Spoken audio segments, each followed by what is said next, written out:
OGC classes YouTube channel के माध्यम से आज हम मनोविज्ञान के प्रश्नों की सीरीज को प्रारंभ करने जा रहे हैं, जो आगामी विभिन्न शिक्षक भर्ती परीक्षाओं के लिए रीट लेवल सेकंड 1 व 2 के लिए अत्यंत महत्वपूर्ण है।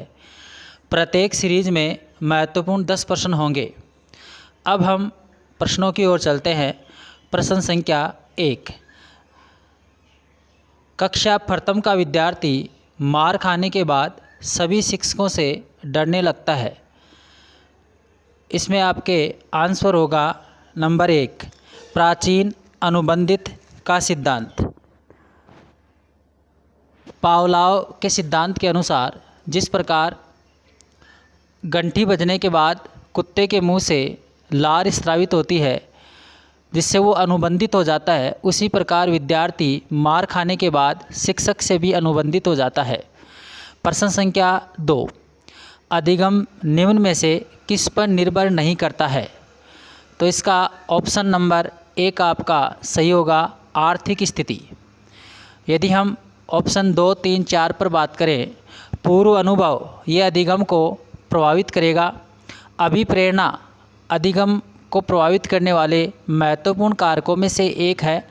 आयु एवं परिपक्वता भी अधिगम को प्रभावित करती है।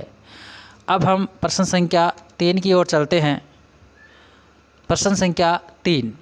व्यवहार में उत्तरोत्तर अनुकूलन की प्रक्रिया ही अधिगम है।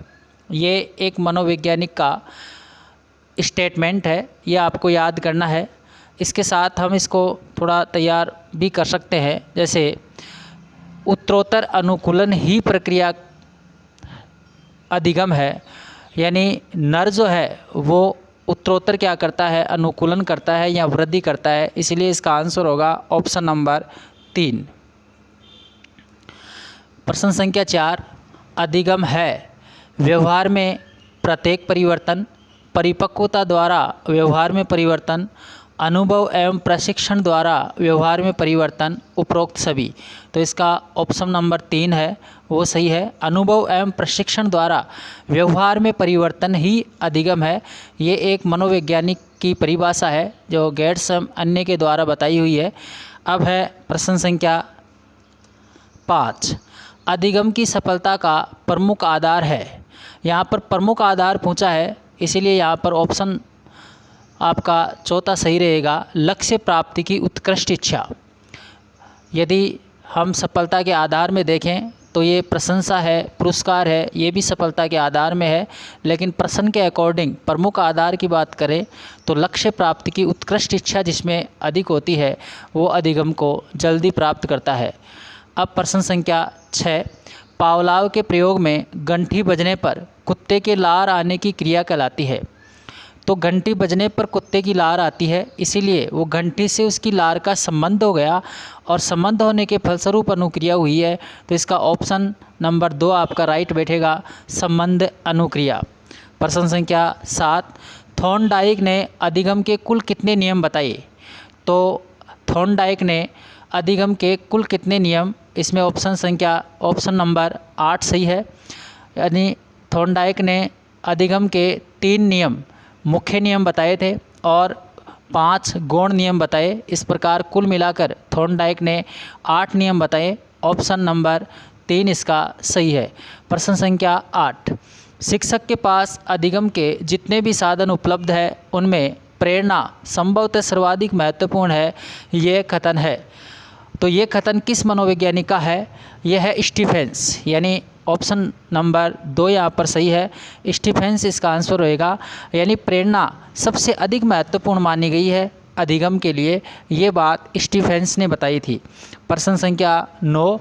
अधिगम के स्थानापन्नता सिद्धांत के प्रवर्तक कौन है? तो अधिगम का जो स्थानापन्न सिद्धांत है उसके प्रवर्तक एडविन गुथ्री, यानी ऑप्शन नंबर 3 आपका सही है। प्रश्न संख्या 10।